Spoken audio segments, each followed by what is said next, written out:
Distinguish between planning commission and NITI Aayog. अच्छा, इन लोगों ने पॉइंट हेडर नहीं दिया, जैसे कि एस्टेब्लिश पहला होना चाहिए, मीनिंग होना चाहिए। तो मैं एक एक करके एक्सप्लेन करूंगा और इसका पॉइंट हेडर जिससे आपको सातों के सातों पॉइंट याद रहेंगे वो भी बताऊंगा। अच्छा, इसकी एक खासियत है, प्लानिंग कमीशन का फीचर्स आया तो भी आप बना सकते हो ये पॉइंट्स, नीति आयोग पे आया तो भी आप लिख सकते हो, तो बहुत काम का डिस्टिंग्विश है। और सिंस इस चैप्टर में यही एक डिस्टिंग्विश है तो पूरा चांस है एग्जाम में आने का। तो प्लानिंग कमीशन, सबसे पहले तुम्हारा पॉइंट को अंडरलाइन करो, एस्टैब्लिश। प्लानिंग कमीशन कब शुरू हुआ? 15 मार्च 1950। इसके चेयरमैन थे जवाहरलाल नेहरू, सबसे पहले first prime minister of India. ठीक है। और उसके बाद नीति आयोग कब चालू हुआ? 1 जनवरी 2015। इसके कौन प्राइम मिनिस्टर थे? नरेंद्र मोदी, क्योंकि चेयरमैन जो रहते। तुम ये भी डाल सकते हो, the then chairman Jawaharlal Nehru, now present chairman Narendra Modi. दूसरा, planning commission enjoyed the powers to allocate funds to ministry and state government. It is an advisory board. तो यहाँ पे सेकंड पॉइंट तुम लिख सकते हो फंक्शन। ठीक है। सो मैं लिख देता हूँ, चाहिए तो तुमको इजी पड़ेगा। फर्स्ट पॉइंट ये जो है ना, मैं यहाँ पे अंडरलाइन कर दूं, ये फर्स्ट पॉइंट लिखना एस्टेब्लिश। ठीक है, ये एस्टेब्लिश पहला पॉइंट लिखना। दूसरा, आप फंक्शन लिख सकते हो, कोई दिक्कत नहीं, वो भी चलेगा। Now planning commission enjoyed the powers to allocate the funds to ministry and state government. Planning commission बहुत पावरफुल संस्था था, वो डिसाइड करता था कि मिनिस्ट्री, इंडियन गवर्नमेंट में कितने मिनिस्ट्रीज है फिलहाल? 53 के आसपास है। कम ज्यादा होते रहे, कम तो नहीं होता, बढ़ता है। ठीक है, ये बढ़ेगा, इससे कम नहीं होगा। तो मिनिस्ट्री और स्टेट गवर्नमेंट में फंड एलोकेट करता था। यहाँ पे इसको सिर्फ एडवाइजरी फंक्शन दिया है कि तुम नहीं डिसाइड करोगे फंड कितना करना है। ठीक है, तो वो एडवाइस करता है, थिंक टैंक, सोचने वाला फंक्शन है। और फंड्स सिर्फ बोलते ना एलोकेट कितना करना है वो बताता है, but it is an advisory function, not a compulsory function. ठीक है, तो यहाँ पे पॉइंट नंबर 2 क्या होगा? फंक्शन। नाउ तीसरा पॉइंट आपका होगा रोल। ठीक है, रोल क्या है? Role of states was restricted, या ये एक काम करो ना, नाम लिखो स्टेट रोल, तो आपको ज्यादा इजी पड़ेगा। स्टेट रोल या रोल ऑफ स्टेट्स तो भी चलेगा। रोल ऑफ स्टेट्स क्या था प्लानिंग कमीशन में? लगभग कुछ भी नहीं, वो वाली बात है। सेंट्रल गवर्नमेंट है, 29 स्टेट्स है। अभी 29 के 29 स्टेट्स शामिल होते हैं पूरे देश का प्लानिंग में। ठीक है, लेकिन प्लानिंग कमीशन में वो लोग सिर्फ काउंसिल में थे, या कोई प्लान एनुअल इंटरेक्शन प्लान में थोड़ा बहुत मीटिंग किया उसमें थे।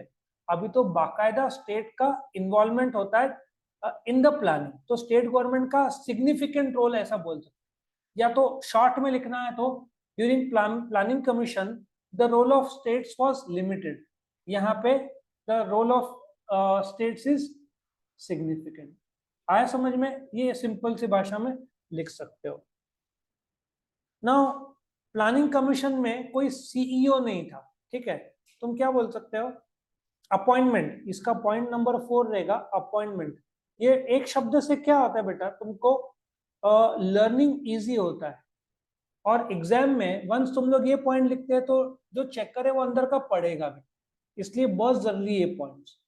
12th में तो हर जगह पे मैंने डाला है, एसपी ओसी को बिना इसके तो मैं बनाता ही नहीं हूँ, क्योंकि ये कितना भी आप पढ़ लो आपको एक झटके में याद नहीं रहेगा, बट पॉइंट्स याद रहेगा तो आप अंदर का लिख पाओ। ठीक है, सो सेक्रेटरीज और member secretaries were appointed usual process. जैसे तुमको आईएएस की एग्जाम पास होना पड़ता है, फिर तुम सेक्रेटरी बनते हो नॉर्मल प्रोसेस के थ्रू। यहाँ पे प्राइम मिनिस्टर अपॉइंट करेगा सेक्रेटरी को, और सेक्रेटरी को सेक्रेटरी नाम नहीं रहेगा, सीईओ। नाम भी अच्छा लगता है ना सुनने को, यहाँ पे क्या बनाया? सीईओ। नाउ एक फर्क समझो, मैं ड्रॉ करके आपको बताता हूँ तो आपको समझ में आएगा। अभी जो अपने देश में मिनिस्ट्रीज है, ठीक है, मेरे पास जगह कम है, मैं इसको रब कर देता हूँ और आपको बताता हूँ मैं क्या बोलना चाहता हूँ। अपने देश में जो मिनिस्ट्रीज है, ठीक है, उस मिनिस्ट्री में हेड कौन रहता है बताओ? Minister. Head is the minister. ठीक है ना। जैसे मिनिस्ट्री ऑफ फिनेंस है, उसका हेड कौन है? Mrs Nirmala Sethuraman, minister. Ministry के अंडर होते हैं डिपार्टमेंट्स, ठीक है। जैसे मिनिस्ट्री ऑफ फिनेंस पकड़ू मैं, तो उसके अंदर होगा डिपार्टमेंट ऑफ रेवेन्यू। ये डिपार्टमेंट्स के जो हेड रहते हैं उसको हम बोलते हैं सेक्रेटरी।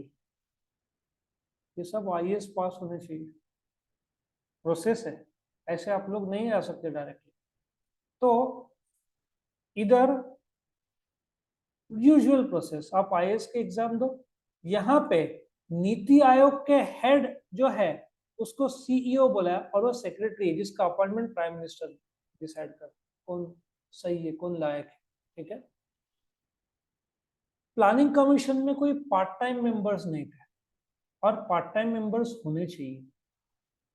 मैं एक एग्जांपल देता हूँ, वापिस से मैं इधर आता हूँ।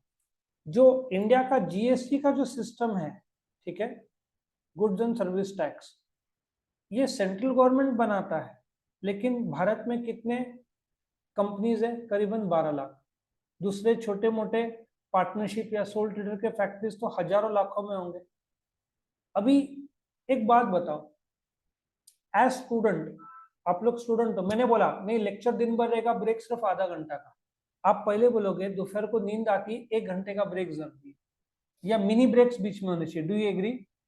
सो गवर्नमेंट कोई भी चीजें इंप्लीमेंट करता है खुद से, तो देश में दिक्कतें आते हैं। तो जीएसटी में अपने गवर्नमेंट ने क्या किया, कंपनीज, स्टेट्स, एक्सपर्ट्स, कितने लोग को बुलाया, chartered accountants, cost accountants, company secretary, ये सबको यूनिफाई करके कायदे बने। आपने खुद से फैसले लिए तो फिर वो यूजर फ्रेंडली नहीं होगा। तो यहाँ पे पार्ट टाइम इसलिए जरूरत है। अभी स्पोर्ट्स मिनिस्ट्री है, ठीक है, मैं एक लाइव एग्जांपल देता हूँ। अभी वुमेन्स क्रिकेट टीम बना, WPL बना ना कुछ, तो women's premier league. Royal challengers Bangalore की एक टीम बनी। वो दिन मैं देख रहा था न्यूज में, स्मृति मंधाना, जहां तक मुझे पता है शी इज द कैप्टन, लेकिन उस 3.5 करोड़, ठीक है। लेकिन उसमें एक बात बताता, उन्होंने टेनिस की, सानिया मिर्जा अपने देश से खेलती है, ठीक है, मेंटर के तौर पर appoint. It's a part time job, मुझे नहीं लगता है full time job. So help होता है ना, साइकोलॉजी लेकर आ रही है, अपना 10, 15, 20 साल का तजुर्बा लेकर आ रही है, तो पार्ट टाइम मेंबर जो एक्सपर्ट्स है इन देयर रिस्पेक्टिव फील्ड होने ही चाहिए। प्लानिंग कमीशन का एक लिमिटेड था, चेयरपर्सन था, मेंबर सेक्रेटरी और फुल टाइम मेंबर्स थे। एक लिमिटेड डायमेंशन स्ट्रक्चर जिसको बोलते हैं प्रिंसिपल, ठीक है। मैं एक एग्जांपल लाइव देता हूं तुम्हें, अभी वापस से बताता हूँ। अपने कॉलेजेस जो है ना, ये नॉर्मल कॉलेजेस, ठीक है, और इधर आईएम्स का स्ट्रक्चर कैसे रहता है थोड़ा शॉर्ट में बता रहा हूँ। यहाँ पे प्रिंसिपल रहेंगे, ठीक है, फिर टीचर्स रहेंगे, स्टूडेंट्स रहेंगे, एंड सो ऑन। उनका आईएम्स में आई थिंक डायरेक्टर रहते हैं, ठीक है। हर टीचर और टीचर का असिस्टेंट, अब इतना पीपीटी बनाना है, और लेक्चर नोट्स भी होते हैं उनके। जैसे ये क्वेश्चन में ले रहा हूं, ये तुम्हारा लेक्चर नोट्स हुआ ना, तो उसके लिए असिस्टेंट टीचर हर एक को दिया हुआ है। वो assistant teacher may be an MBA होगा, not from IIMs, normal colleges. जो आईएम का टीचर होगा वो तो जबरदस्त अनुभव का होगा। मतलब ऐसे सोचो, एक चार्टर्ड अकाउंटेंट ने MCOM को हायर किया है असिस्टेंट बनने के लिए, तो उनका अलग और डीपर लेवल पे स्ट्रक्चर है, ठीक है। सो नीति आयोग में chairperson, vice chairperson, full time members, part time members, x official members, CEO, secretary rank के इतने सारे इन्होंने बना। भाई देश का प्लानिंग कर रहे, मजाक थोड़ी है। 8-10 लोग का काम नहीं है, पूरा बड़ा टीम काम करता है इसमें। Planning commission framed policies for states and tied allocation of funds with the, इसका मैंने पॉइंट बताया क्या? कंप्राइजेस ऑफ बोल देना ना, या स्ट्रक्चर बोल दो, स्ट्रक्चर बोल दो तो भी चलेगा। इसको मैं पॉइंट दे दूं, यहाँ पे आप लोग पार्ट टाइम मेंबर बोल देना इसको, ये आपका बन जाएगा पार्ट टाइम मेंबर। और ये क्या था, कंप्राइजेज ऑफ, या स्ट्रक्चर बोल दो तो भी चलेगा। स्ट्रक्चर जो है इसका छोटा था, प्लानिंग कमीशन का, नीति आयोग का बहुत बड़ा है। और नंबर 4 को बोल देना अपॉइंटमेंट, यदि नहीं बोला होगा मैंने तो, ठीक है। फिर लास्ट का पॉइंट है planning commission frame policies for states और उनका फंड एलोकेशन, ये थिंक टैंक, ठीक है ना। आ, क्या बोलोगे इसको, पॉलिसी बोल दो, पॉलिसी मेकर बोल दो। ये लोग पॉलिसी फ्रेम करते थे जबकि ये थिंक टैंक है। तो इससे लर्निंग इजी हो जाएगा इफ ये सातों के सातों पॉइंट का हेडर दिया। और एग्जाम में मस्ट है, ये 11th ही नहीं 12th की भी बात कर रहा हूँ, या कोई भी लेवल हो, आपको पॉइंट हेडर देना ही है। 7 पॉइंट लर्न कर लोगे तो नीति आयोग का अंदर का मैटर ज्यादा करने की जरूरत नहीं, ये आपका फीचर्स भी रूप ले लेगा, ठीक है। सो ये प्लानिंग कमीशन और नीति आयोग का डिस्टिंग्विश बिटवीन था। तो यहाँ पे खत्म हो।